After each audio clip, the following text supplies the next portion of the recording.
Hello students, आज हम most important question series का लेक्चर नंबर 3 शुरू करने जा रहे हैं। अति महत्वपूर्ण प्रश्न सीरीज का लेक्चर नंबर 3 करने जा रहे हैं। बच्चों, आपको मैंने एक बात बताई थी कि मैंने मोस्ट इंपोर्टेंट क्वेश्चंस तैयार किए हैं और आज आपकी फर्स्ट यूनिट से लेक्चर नंबर 3 स्टार्ट हो रहा है। तो सारे बच्चे क्लास के अंदर आ जाओ और फटाफट सभी को इन्फॉर्म कर दो कि क्लास अटेंड कर दें। द मोस्ट इंपोर्टेंट क्लास बच्चों, एक तुम्हें मैंने प्रॉमिस किया है कि इससे तुम्हें बाहर नहीं मिलने वाला।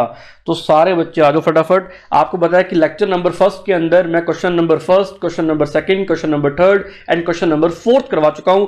आज आपको एंड क्वेश्चन नंबर 5 भी मैं करवा चुका हूं lecture number 1 and lecture number 2 के अंदर।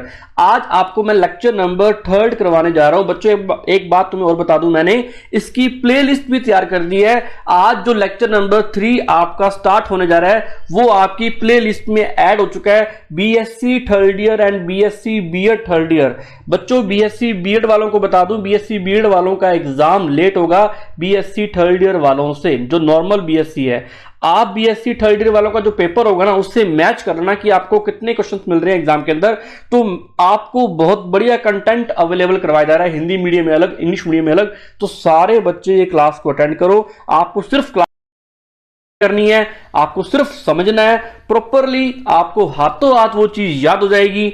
नोट्स भी आपको मिल रहे हैं, आपको पुराने क्वेश्चंस भी मिल रहे हैं जो एग्जाम के अंदर आए हुए हैं, और उसके आपको सोल्ड आंसर भी मिल रहे हैं, है ना। तो सारे बच्चे ये क्लास अटेंड करो। लेक्चर नंबर 3 आज अपने शुरू करने जा रहे हैं। वीडियो को शेयर कर दो। वीडियो का लिंक मैं आपके ग्रुप में शेयर नहीं कर सकता अकॉर्डिंग टू यूट्यूब गाइडलाइन। तो सारे बच्चे अपने आप जैसे ही लिंक अपलोड हो क्लास का, अपने आप लिंक शेयर कर दिया करो और डेली क्लास ये लगाओ। मैं कोशिश करूंगा कि वीक में ये इसके 4 लेक्चर आपको दूं। ओके बच्चों, स्टार्ट करने जा रहे हैं। आज हमारा जो क्वेश्चन शुरू होने वाला है, question number 1, question number 2 and 3 question आपको मैं करवा चुका हूं लेक्चर नंबर 1 के अंदर। क्वेश्चन नंबर 3, 4, 5 एंड, है ना, ये सारे प्रश्न जो है इसके उत्तर समेत मैं आपको समझा चुका हूं, क्वेश्चन और आंसर, ये लेक्चर नंबर 2 के अंदर। आज लेक्चर नंबर 3 शुरू करने जा रहे हैं। तो लेक्चर नंबर 3 की शुरुआत करते हैं क्वेश्चन नंबर 6 के अंदर, जो इस बार एग्जाम में जिसकी आने की संभावना है, पॉसिबिलिटी है। What is the Planck constant theory, या what is Planck quantum theory, या what is Planck constant. Planck quantum सिद्धांत से क्या तात्पर्य आपका, समझाइए। या प्लैंक क्वांटम स्थिरांक क्या होता है, बताइए। तो क्वेश्चन आपके 2 बन सकते हैं, या तो 1.5 मार्क्स का बने या आपका 3 मार्क्स का बनेगा। What is Planck quantum theory, या बनेगा व्हाट इज प्लैंक कांस्टेंट, है ना। प्लैंक क्वांटम कांस्टेंट बोल दो, प्लैंक कांस्टेंट बोल दो, बात एक ही है। इसी क्वेश्चन को आज मैं इलेबोरेट करने वाला हूं। 7th और 8th क्वेश्चन आपको नेक्स्ट लेक्चर के अंदर मिलेगा। प्रॉपरली आपको नोट्स मिलेंगे। ये मैक्स प्लैंक जो आपके स्क्रीन पे फोटो आ रही है, ये इसका नाम है मैक्स प्लैंक। इन्होंने काफी क्वांटम थ्योरी में एक भूचाल ला दिया था क्वांटम थ्योरी की। ये मान लो कि क्वांटम थ्योरी में फर्स्टली इन्होंने बहुत ऐसी बात बताई जो पहले कोई नहीं जानता था। वो सबसे इंपॉर्टेंट बात क्या थी, वो आज आपको मैं बताने जा रहा हूं। बच्चों, सारे क्लास के अंदर आ जाओ। सबसे पहले मैक्स प्लैंक ने क्या बताया, वो कहता कि प्लैंक कहता कि आप जिसको वेव समझ रहे थे ना, कि आप बोलते हो कि जो लाइट है, जो प्रकाश की जो तरंगे आ रही हैं, जो प्रकाश की जो वेव्स आ रही हैं आपके पास, जो लाइट रेडिएशंस आपके घरों के अंदर आ रहे हैं ना, हम उन्हें वेव समझते थे। वो क्या है, वेव नेचर की होती हैं। जितनी भी लाइट आती है अपने पास, जितनी भी प्रकाश आता है, हम उन्हें पहले तरंग व्यवहार या वेव नेचर या तरंग प्रकृति का समझते थे। ये प्लैंक क्वांटम ने बोला, या मैक्स प्लैंक ने बोला, इसका नाम क्या है, मैक्स प्लैंक ने बोला कि वास्तव में जिसको आप वेव नेचर बोल रहे हो ना, जितनी भी इलेक्ट्रोमैग्नेटिक वेव्स होती हैं, चाहे वो यूवी रेज हो, अल्ट्रा वायलेट रेज यानी परा बैंगनी किरणें, और जितनी भी रेडियो वेव्स हैं, जिन्हें आप क्या समझने की गलती कर रहे थे, वेव समझने की गलती कर रहे थे, तरंग समझने की गलती कर रहे थे। यूवी वेव्स, रेडियो वेव्स, है ना, माइक्रोवेव्स, सूक्ष्म तरंगे, परा बैंगनी तरंगे, अवरक्त तरंगे, ये सारी की सारी जिनको आप तरंग बोलते हो, जिनको आप ये बोलते हो कि ये सारी की सारी तरंग प्रकृति की होती है। एक्चुअल में ये कहता कि ये तरंग प्रकृति की नहीं होती, ये वेव नेचर की नहीं होती। ये कैसे नेचर की होती है, ये जो जिसको आप बोल रहे हो इंफ्रारेड वेव्स, जिनको आप बोल रहे हो यूवी वेव्स, अल्ट्रावायलेट, इंफ्रारेड, लाल अवरक्त, पराव, बैंगनी विकिरणें बोल रहे हो, जिनको आप बोल रहे हो कि ये सारी की सारी तरंगीय प्रकृति की होती हैं, वेव नेचर की होती हैं, ये कहते ऐसा नहीं होता। ये कहते जितने भी आप रेडिएशंस की बात कर रहे हो, जितनी भी आप विकिरणों की बात कर रहे हो, ऑल टाइप्स ऑफ रेडिएशन, इसने बोला कि वेव नाम की कोई चीज ही नहीं होती है, ये वेव नाम को मानता ही नहीं है, ये मानता ही नहीं कि कोई तरंग होती है। ये कहता है कि जितने भी आप रेडिएशंस पढ़ते हो, जितने भी आप विकिरणों के बारे में पढ़ते हो, जो आपके घरों में सूर्य का जो प्रकाश आ रहा है, उन विकिरणों को, उन रेडिएशन जो होती हैं, वो सारी की सारी छोटे छोटे कणों से मिलकर बनी होती है। They are made up by small particles, वो छोटे छोटे कणों से मिलकर बनी होती है, वो छोटे छोटे कण होते हैं, स्मॉल पार्टिकल्स होते हैं। तो प्लैंक क्वांटम ने, यानी मैक्स प्लैंक ने क्या बताया कि जो इलेक्ट्रोमैग्नेटिक वेव्स होती हैं वो छोटे छोटे कणों से मिलकर बनी होती है। ये बात बताई इन्होंने, क्या बनी होती है? छोटे छोटे कणों से मिलकर बनी होती है, यानी they made up by small particles, है ना, they are made up by small particles. और इन पार्टिकल्स को, इन कणों को क्या बोला गया? इन पार्टिकल्स को पैकेट्स की फॉर्म में बोला गया कि ये पैकेट्स होते हैं जो छोटे छोटे, जो कि एक स्मॉल पैकेट्स होते हैं, किसके? एनर्जी के, पैकेट्स ऑफ एनर्जी, यानी जो ऊर्जा के छोटे छोटे पैकेट्स होते हैं, जिनको कण कहा गया, जिनको पार्टिकल कहा गया। अगर अपने इसको वन लाइन में डिफाइन करें, they are made up by, बच्चों साथ के साथ नोट भी करते जाना, आपको नोट्स भी मिलेंगे। They are made up of लिख लो, they are made up of any packets, they are made up of any packets of energy. ये कहता है कि जो छोटे छोटे ऊर्जा के पैकेट से, छोटे छोटे ऊर्जा के पैकेट से मिलकर बने होते हैं, पैकेट से मिलकर बने होते हैं, छोटे छोटे पैकेट से मिलकर बने होते हैं। बच्चों बात समझ में आई? सिंपल सी बात है, they are made up of any packets of energy, this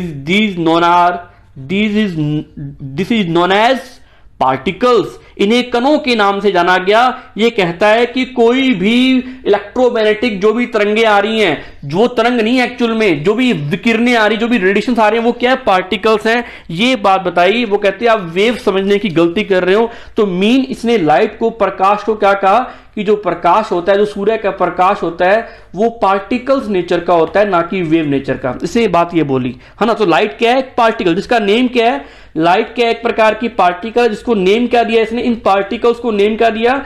छोटे छोटे एनर्जी के पैकेट्स, जिसको क्या बोलते हैं अपने? They are known as photon.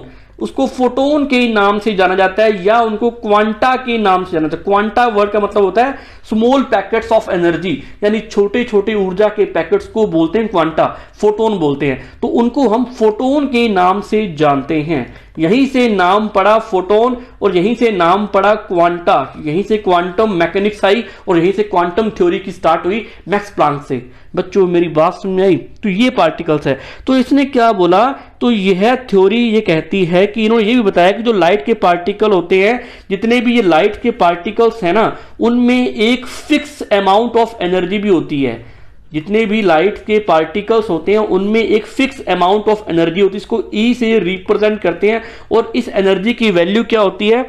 इस एनर्जी की वैल्यू होती है एफ, है ना। तो एच क्या है? एक प्रकार का प्लैंक कांस्टेंट। एफ क्या है? फ्रीक्वेंसी ऑफ लाइट, इसकी प्रकाश की तीव्रता। एफ का मतलब क्या है यहां पर? एफ का मतलब है प्रकाश की तीव्रता, प्रकाश की तीव्रता। वो कहता है कि अगर आप छोटे से पैकेट की एनर्जी निकालनी है, एक छोटे से कण की ऊर्जा निकालनी है, अगर आपको एक छोटे से कण की या पार्टिकल्स की एनर्जी को कैलकुलेट करना है, तो वो फॉर्मूला दिया कि energy that is equal to the HF। और कई बुक्स में इस HF को क्या बोल देते हैं अपने? F को क्या बोलते हैं? Frequency of light. और इस फ्रीक्वेंसी ऑफ लाइट को कई बुक्स के अंदर कई बुक्स के अंदर फ्रीक्वेंसी ऑफ लाइट को कई बुक्स के अंदर क्या बोलते हैं बच्चों, न्यू से भी रिप्रेजेंट किया जाता है। तो न्यू भी बोल सकते हैं, इसको एफ भी बोल सकते हैं, कोई दिक्कत नहीं है। तो E is equal to h nu भी बोल सकते हैं, ये भी फॉर्मूला सकता है। तो एक स्मॉल पार्टिकल्स की एनर्जी को कैलकुलेट करने का फॉर्मूला दिया, और इसमें जो एनर्जी होती है वो फ्रीक्वेंसी ऑफ लाइट यानी प्रकाश की तीव्रता के क्या होती है, समानुपाती होती है, डायरेक्टली प्रोपोर्शनल होती है, यानी उस पर डिपेंड करती है, फ्रीक्वेंसी ऑफ लाइट पर डिपेंड करती है। बच्चों यहां तक बात समझ में आई? तो यहीं से प्लैंक थ्योरी की जन्म हुआ, यहीं से प्लैंक थ्योरी को क्या निकला, जनरेशन हुई। अगर मैं एक बात करूं कि प्लैंक थ्योरी से एक वर्ड निकला प्लैंक कांस्टेंट, तो प्लैंक कांस्टेंट जिसको बोलते हैं एच, जिसको एच से डिनोट करते हैं, इसकी वैल्यू क्या होती है, कांस्टेंट होती है, इसको प्लैंक कांस्टेंट दिया गया, नाम क्या दिया गया, प्लैंक कांस्टेंट। यही एग्जाम के अंदर पूछा जाता है कि व्हाट इज प्लैंक कांस्टेंट, तो तुम इस फॉर्मूले के थ्रू तुम एक्सप्लेन कर सकते हो बच्चों, है ना। तो ये जो एनर्जी आई है, ये जो हमने एनर्जी निकाली, वो एनर्जी है किस चीज की बच्चों, वो एनर्जी छोटे छोटे पैकेट्स की है, जिसको एक फोटोन बोलते हैं, जिसको वन फोटोन बोलते हैं, जिसको वन क्वांटा बोलते हैं, है ना। अगर मान लो मुझे एक पार्टिकल की एनर्जी बोलनी है, तो एक पार्टिकल की एनर्जी क्या सकती है, 1hf, यानी या 1h न्यू, या इसकी एनर्जी क्या सकती है 2h न्यू, दो पार्टिकल की एनर्जी 2h न्यू, या 2hf, या 3h न्यू, या 3hf।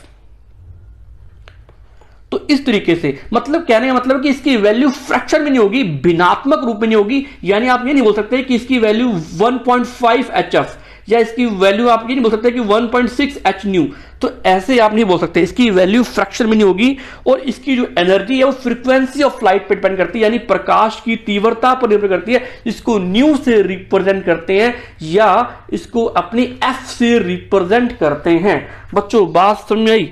तो ये आपको एक बात पता लगी कि कोई भी वेव है उसके तीन गुण होते हैं, ना। सिंपल सी बात है, कोई भी जो वेव है ना, कोई भी वेव है वो एक्चुअल में वो कहता है कि वेव होती ही नहीं है, वो पार्टिकल से मिलकर बने, छोटे छोटे कणों से मिलकर बने, जिनको क्या बोला गया, फोटोन बोला गया, जिनको क्वांटा बोला गया। और 1 क्वांटा की वैल्यू जो इजिकल टू होती है 1h न्यू की इक्वल होती है, 2 क्वांटा की value 2h new, and 3 quanta की वैल्यू, 3 क्वांटम की वैल्यू 3h न्यू की या 3h न्यू की इक्वल होती है। आपको एक बात पता है बच्चों, कोई भी वेव है ना, कोई भी वेव है उसके अंदर 3 बेसिक कैरेक्टर होते हैं, 3 मूलभूत गुण पाए जाते हैं। पहला गुण क्या होता है उसका, उसकी वेवलेंथ, है ना। ये मैंने इसकी डेफिनेशन आपको करवाई हुई है प्रीवियस लेक्चर के अंदर।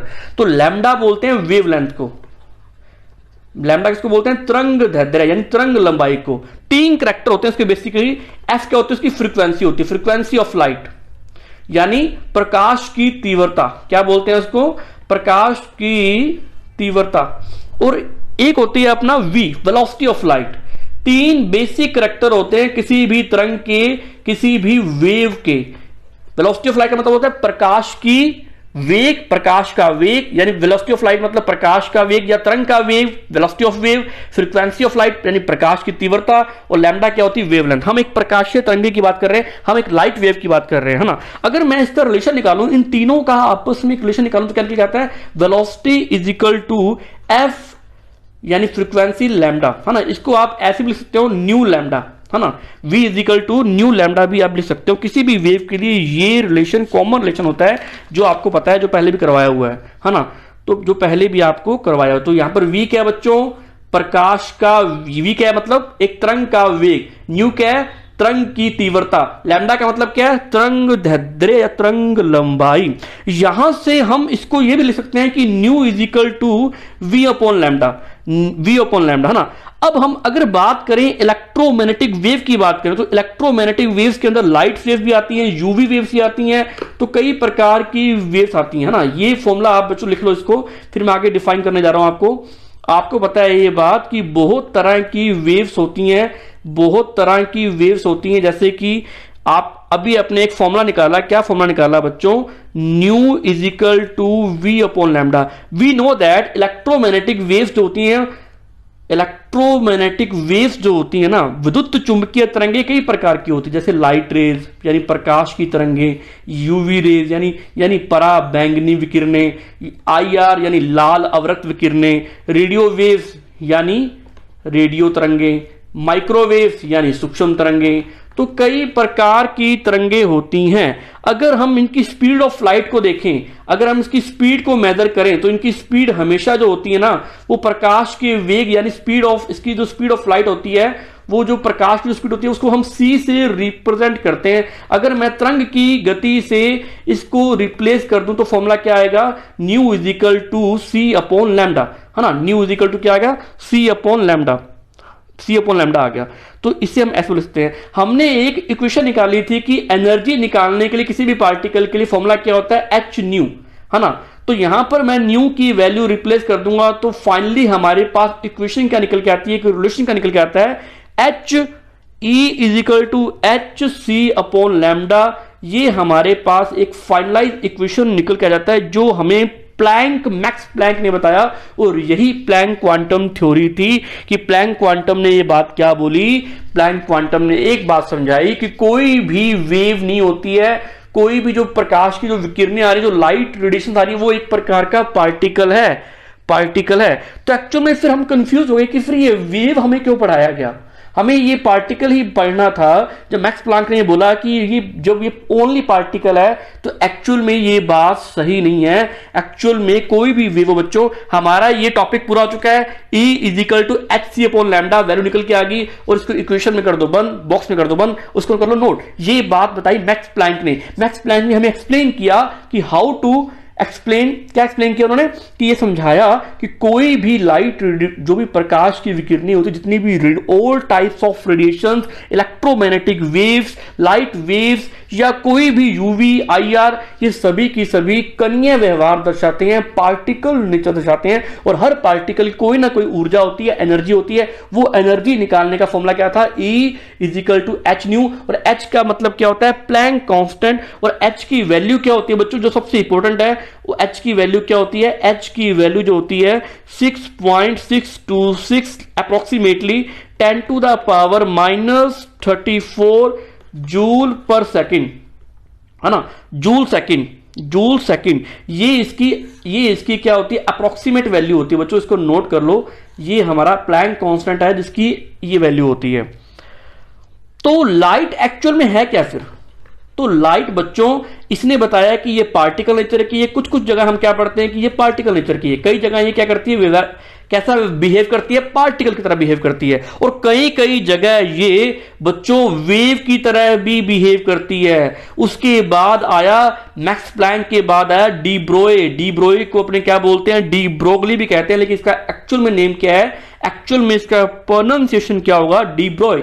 डी ब्रोए ने क्या बताया कि एक्चुअल में ना तो ये पार्टिकल नेचर होती ना वेव, मतलब ये दोनों करैक्टर को डिफाइन करता है। डी ब्रोगली क्या बोला कि ये तरंगीय व्यवहार भी दर्शाते हैं, वेव नेचर भी दर्शाते हैं और पार्टिकल नेचर भी दर्शाते हैं, मतलब उनका कणीय व्यवहार भी पाया जाता है। तो डी ब्रोगली की बात अपने बात नहीं करेंगे, हमें मैक्स प्लैंक पढ़ना है। तो मैक्स प्लैंक को हमने डिफाइन कर दिया। जो मैक्स प्लैंक ने क्या बताया हमें कि वो पार्टिकल नेचर का होता है, कणीय नेचर का होता है। कोई भी तरंग है वो एक्चुअल में तरंग नहीं होती है, वो कण व्यवहार दर्शाती है। कोई भी लाइट वेव्स होती है, कोई भी यूवी रेस होती हैं, उनकी कोई ना कोई एनर्जी होती है और उनके एनर्जी का हमने फॉर्मूला लिख लिया और हमने एक प्लैंक कांस्टेंट की वैल्यू निकाल ली जो मैक्स प्लैंक ने दी थी। बच्चों यहां तक समझ में आया, जल्दी बोलो शाबाश।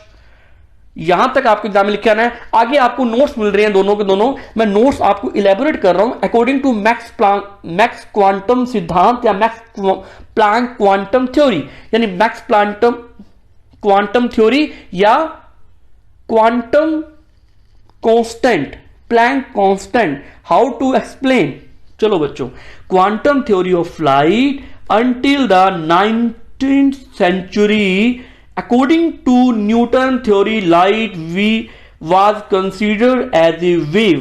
हम क्या करते थे कि पहले इसको कंसीडर करते थे कि ये एक प्रकार की वेव है। It was because by the time all phenomena related to light such as reflection, refraction, जितने भी हमने फिनोमिना पढ़े वो सारे पढ़े कि हमने ये वो वेव नेचर के होते हैं।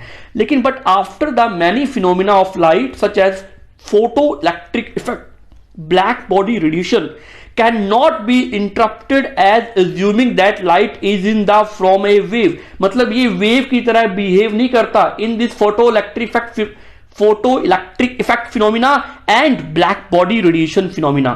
तो इसमें हमेशा वो पार्टिकल की तरह ही बिहेव करता है। तो इसका मतलब लास्टली क्या निकल के आया कि कुछ करैक्टर ऐसे हैं जो पार्टिकल की तरह बिहेव करते हैं, कुछ करैक्टर ऐसे हैं जो वेव की तरह, कुछ फिनोमिना ऐसे हैं, कुछ घटनाएं ऐसी हैं जो कि वेव नेचर की तरह बिहेव करती है, और कुछ फिनोमिना, कुछ घटनाएं ऐसी हैं जो पार्टिकल की तरह बिहेव करती है। Like that black body radiation, like that photo electric effect. अगर मैं इसको हिंदी में डिफाइन करूं तो 19वीं सदी में न्यूटन के सिद्धांत के अनुसार प्रकाश को एक तरंग के रूप में माना जाता था।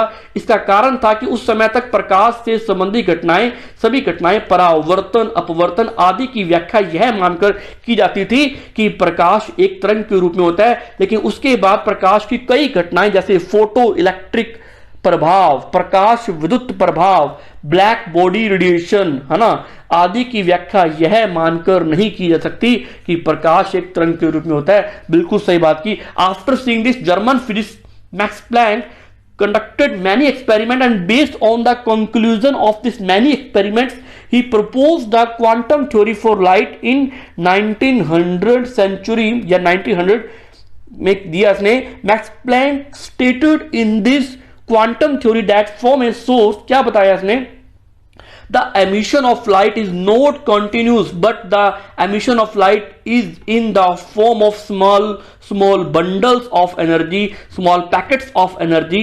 These small bundles of energy are called quanta or photons and also known as particles. It remains massless when the photon is resting state. तो ये मासलेस की फॉर्म में बिहेव करते हैं, इसका कोई द्रव्यमान नहीं होता।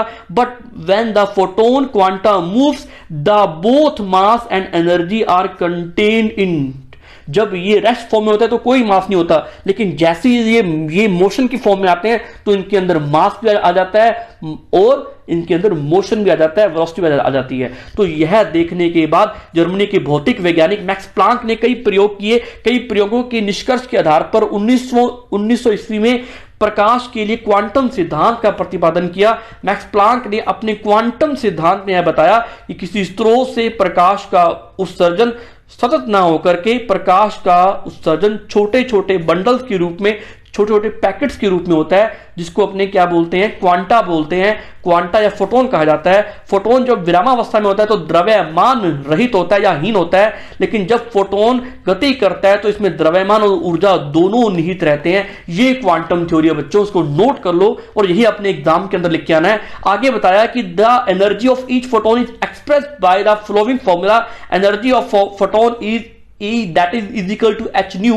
ये h nu है बच्चों, and nu is the frequency of light, h is the Planck constant whose value is 6.62 into 10 to the power minus 34 joule second।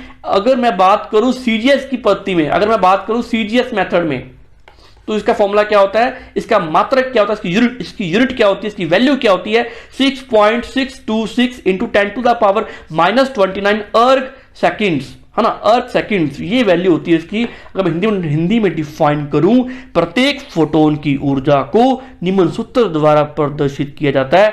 Photon की ऊर्जा E h न्यू के इक्वल आती है, ये न्यू है बच्चों, और न्यू क्या है, प्रकाश की आवृत्ति है।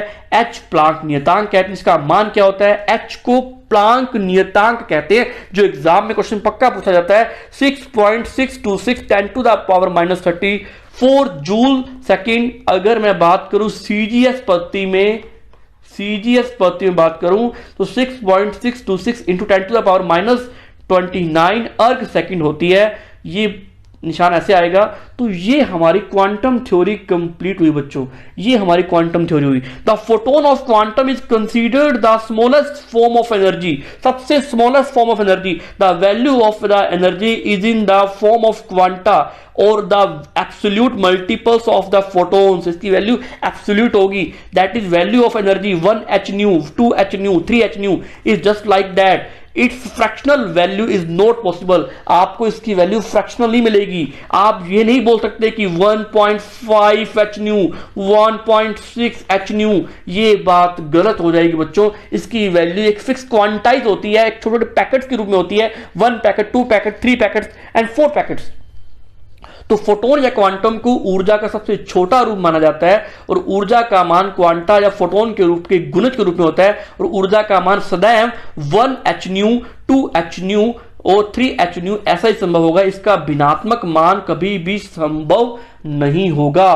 तो on the basis of Max Planck quantum theory, the phenomena of light which could not be explained by the Newton's wave theory, ये कहता है कि वेव नहीं होती वो, were easily understood by this principle, that is Max Planck quantum theory can easily explain the incident light, electrical effects of light, black body radiation को हम समझा पाए। अगर ये प्लैंक भाई साहब ना होते ना तो हम ब्लैक बॉडी रेडिएशन कॉन्सेप्ट को हम समझा नहीं पाते। हम इलेक्ट्रिकल इफेक्ट को, जो फोटो इलेक्ट्रिक इफेक्ट है, उसको हम समझा नहीं पाते, एक्सप्लेन नहीं कर पाते। मैक्स प्लैंक के क्वांटम सिद्धांत के आधार पर जिन प्रकाश की घटनाओं की व्याख्या न्यूटन के तरंग सिद्धांत से नहीं हो पाई, वो इस सिद्धांत से आसानी से हो रही थी।